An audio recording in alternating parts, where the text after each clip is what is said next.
Good morning, everyone. Happy Monday. Hope you had a fabulous weekend. It was so beautiful outside. I know I was able to get outside, enjoy the nice weather, went for a few walks, hung out with friends outside. It was just absolutely incredible. And unfortunately, we do have a little bit of rain now. Yeah. Oh, you're still, Yeah. Don't worry about it. Yeah, I can figure some things out. But Dustin will tell us in just a few moments about all the rain that we're going to be seeing over the next few days, starting this morning. I know it started in It is. This morning, a lot of locations are seeing some showers out there, but for the most part, it's not like a heavy rain, but it's kind of like, you talk about this on our motivation thing, it's like you want to hit that snooze button. It's so hard to get up, especially our hours we work, or me filling in well, I feel like I've run this shift at this point, but I mean, you want to get up and try to make the best of it, you know? I know, yeah. I know it's usually really dark when we wake up anyways, but the problem that I normally have, I mean, now it's kind of changing. Yeah. But when I go to sleep at night, it's still really nice and bright outside. Right. But now that as the time it's getting earlier and earlier, the sun's going down, so that'll be nice once fall and winter hit. That'll be great for us. I'm fine for it. Yeah, absolutely. I mean, I've been on the weekends now since it's 2 years, started my third year, and the one thing I was dreading, because I love being outside a lot in the summertime, and then I'm like, okay, I gotta by 6-7 o'clock cut it off, get on to bed, and now there's time to stay up late. I'm not going to lie to you. But you know what, though? It's all part of the cycle. Totally. Yeah. All right. Well, Dustin, let's do a little bit of a rundown of what's going on today, if you want, before we get into our story for the day. Yeah. A lot of rain showers out there this morning are starting to slowly come about. So some rain helping us out. The drought's been dry. Okay, so we need that rain. We've been needing this rain for a little bit out there as well. But if you do have some plans being outside, just make sure to have that rain gear on standby for the next couple of days. Okay, awesome. We'll talk a little bit more about it in just a bit. We do have a story from yesterday. Our Haley Hollinger attended a seminar out in Washington, and this seminar was all about youth violence and advocating for peaceful conflict resolution, especially among our youth. There's been a lot of news, heavy news over the last several years about a rise in violence among our youth. So this seminar was kind of getting a community of our youth together to talk about different ways to resolve conflict when you are in it. And there was one part of our story that you're going to see of a child that we spoke to, and he said that he just kind of innately would always choose to fight, and being able to speak with these speakers and mentors has really helped him realize that there are other ways to go about any kind of conflict or argument with another person. Right, and especially as a young child, you don't want to be brought into violence immediately, but then over time you kind of, okay, there's an easier way to compromise the solution here. All right, well, let's take a look at this story. Positive change is just being able to equip the youth that were here today with the skills and the tools that they need to resolve potential conflicts that they may encounter once they leave here. Our main job is to instill them with those tools so when they leave here, they're equipped to deal with anything that comes out. And less violence. Our goal is to help, all right? We don't want to see any more bloodshed. We want to see all of the individuals in our community benefit. Like we were just talking about, community is common unity, and we have a common unity. We live here in the United States of America together, and we have to learn to love each other and deal with each other rightfully, even if we have different beliefs. Is a message the Youth Violence Conflict Resolution Seminar is hoping to instill in the youth of communities everywhere. And kids like Mushi Moore say they feel that getting in touch with the organization and its mentors has helped them. I can say for myself, too. I was a person where I was quick to fight. I love fighting. Love fighting. You know, analyzed it, love it. But the older I got and the more I got in this program, I noticed that there's other ways to, handle things. I don't have to fight. And program founder Gedaliah Israel says that with everything happening in the world, the Washington seminar on Sunday came at the perfect time. We've spoken to some of the youth today, even before the actual event started, some of them that were kind of privy to what we do. And they all said the same thing, that the timing is perfect. We need it. The organization also pairs with law enforcement to bring solutions and mentorship to different areas. Yeah, I think this is a really wonderful program. I know that I've done stories when I was reporting here about youth violence and gun violence among youth, and a lot of the people that I would speak to just kind of asking how they feel. What could be done is education is a huge factor into this, and I think having seminars and other kind of opportunities for young people to understand the implications of all of that and understand that there are other ways to handle any kind of conflict, argument, like we said before. Yeah, I remember being in school, we'd always have these influential speakers come in, or somebody within their area or whatever. They'd have these little TED Talks, I like to call them, and say, hey, if you're going to do this, here's the consequences of this action. If you don't do this, this could happen. But if you do end up doing something you shouldn't be doing, you don't do that. But it's good to see some positive and it was also impact. nice to hear. I know that Haley gave us an update about it, and the people who put on this event, they were asked if they could come back to the area at some point. So obviously already making some kind of impact in our area, which is really special, because this is a national movement. A lot of they go around the country and they speak to children all around. Good stuff. Oh, wonderful. All right. Weather. Yeah, jinx.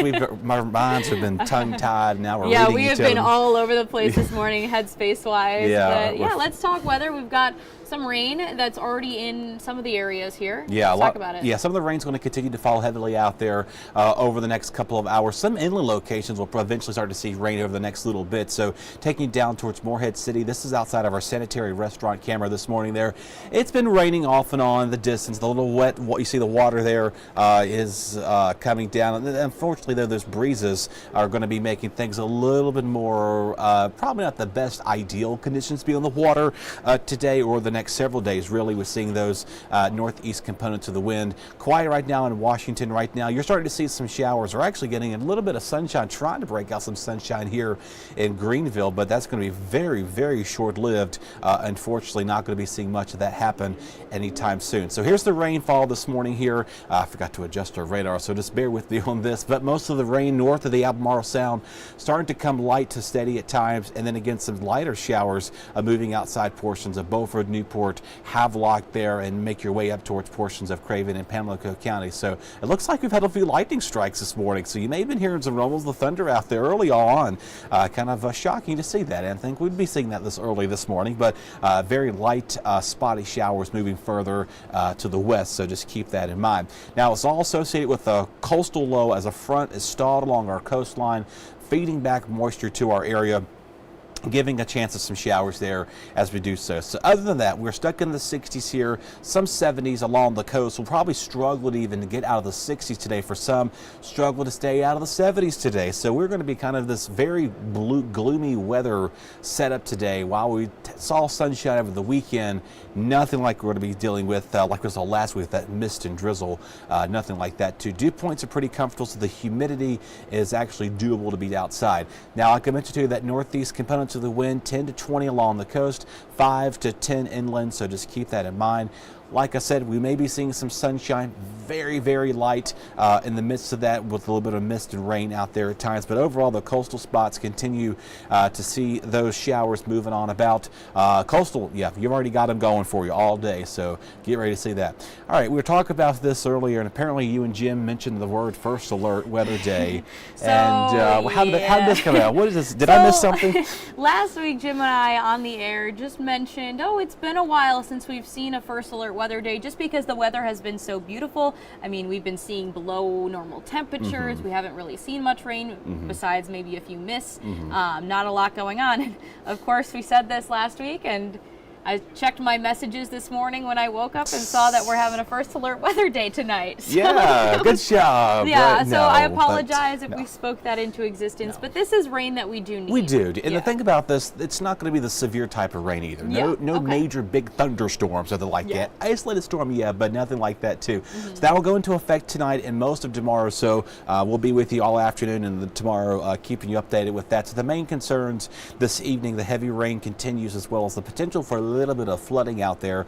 Also watching for that heavy rain to pick up tomorrow before sunrise, and then we'll get a lull in the afternoon and another round of rain and showers kind of throughout the day. And due to that factoring with that wind, we have to watch out for some inundation. So property along Highway 12, the Outer Banks, you got to be careful with this. Nothing like we saw with Aaron's impacts, but we're going to have some high gusty winds at times passing on by, even blowing into some of the sounding areas there outside of Bayboro, Aurora, Bath, Bellhaven, and Swan Quarter. So if you live along that area, just keep that in mind. Even down towards the Crystal Coast, we got to keep those locations there. While most of that Outer Banks will see more of an impact to that, Crystal Coast communities could still see some wind that's going to be creating an issue. So any wind and rain with everything will overwash. Just be mindful of those precautions. And if you need to evacuate, please do so.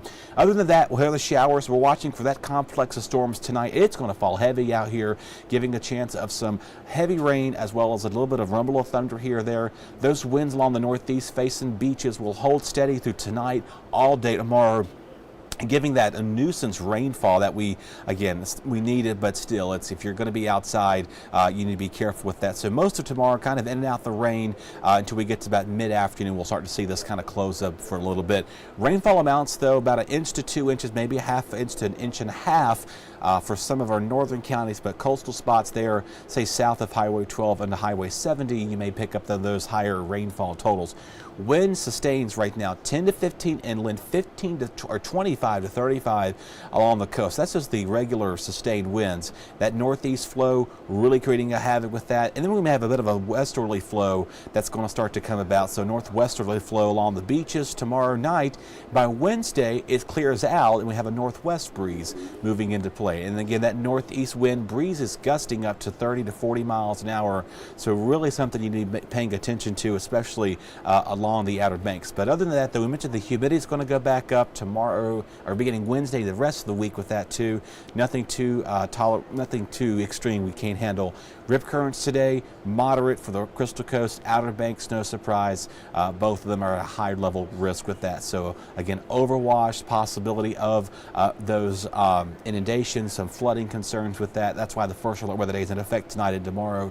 Rain will slowly come about as we go towards Wednesday afternoon. Inland locations will get a break in the rain. Coastal spots will see rain kind of in and out on Wednesday. We'll finally break out of this pattern here in the upcoming weekend.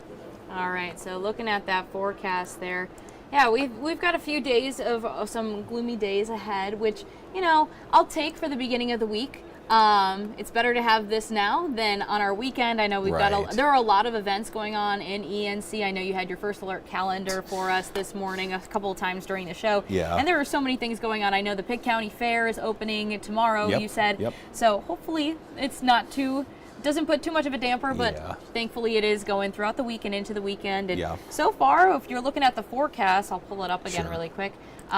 Things are looking pretty nice. Hopefully it stays that way, especially if we've got another ECU game, BYU, Saturday as well. So fingers crossed for good weather and for a win for the Pirates again. Yeah, it does look like right now we may see some showers maybe early Saturday morning, but it looks like the game itself should be fine.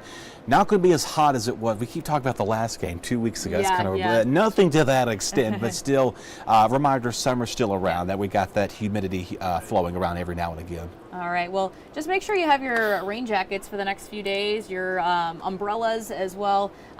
You don't want to get too wet out there if you, because it could get heavy at times. Yeah, a lot of heavy rain coming in this afternoon and tonight. So again, if you're trying to make some plans, maybe kind of just stick a pin in that and maybe postpone those for Tuesday afternoon. And be careful driving as well, because it sounds like during the commuting hours it'll be a little bit of a messy situation. It is, absolutely. All right, well, thank you everyone for joining us this morning on this gloomy Monday.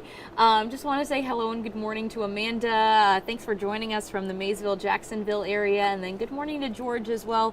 Hope you're all doing well. Hope you had a wonderful weekend. We're going to be back again at 8 o'clock for another news and weather update, so hope you can join us then. Have a great one.